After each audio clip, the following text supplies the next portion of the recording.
আসসালামু আলাইকুম। বেত অসংখ্য কালেকশন আমরা আসলে সোল্ড আউট হয়ে গেছে। যেগুলো আসলে আমরা বার্নিশ করে কমপ্লিট করে রেডি করে লাইছি। যেগুলো আপনার সামনে ধরলাম। যেমন এটা ১ম যে বড় রকিং চেয়ার। এটা আসলে অত্যন্ত সুন্দর ছোট বড় সবাই আলহামদুলিল্লাহ বইতে পারবে রকিং চেয়ারের মাঝে।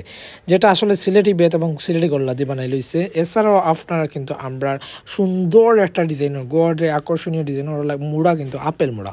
যেটাকে আসলে আমরা বেশি এটা আড়ি যাওয়ার মতো অবস্থা ও মুড়াটা যদি আপনারা অর্ডার করতে চান ঘর সাজাইতেছেন বেতর মুড়া বিভিন্ন ডিজাইনের বানাইতেছেন আমরা লাগে যোগাযোগ করবা বিভিন্ন ডিজাইনের সোফা সেট থেকে ধরি আলহামদুলিল্লাহ অল্টারনেটিভ মোটামুটি আইটেম আমরা কাছে পাইবাম যেমন দুলনা নিতে পারবো অর্ডার করতে পারেন কারণ সারা বাংলাদেশের কিন্তু আমরা কিন্তু কন্ডিশনের মাধ্যমে বেতর আসবাবপত্র ফাটাই থাকি আর স্টার মিররটা আসলে অতুলনীয় সুন্দর যেগুলো আসলে সাজগুজো লাগিয়ে আসলে যারা আফায় অথবা আমরা নিজেও সাজসজ্জা লাগিয়ে আমরা বেতর স্টার মিররগুলোটা অনায়াসে অর্ডার করতে পারেন আর সাজগুলোও আলহামদুলিল্লাহ সম্পূর্ণ ভালো হইব ওটাও আর মুড়ার কালেকশন কিন্তু অসংখ্য আছে আমরা বেতর সোফা সেটও পাইবা আর গাইল মুড়া তো আলহামদুলিল্লাহ আছে ছোটো রকিং চেয়ার বড় রকিং চেয়ার আর গোল টেবিল স্কোয়ার টেবিল এবং দুলনা স্ট্যান্ড মিরর অসংখ্য কালেকশন পাইবা আমরা দোকানের লোকেশন গাছিটুলাম company point Sylhet Usman medical থেকে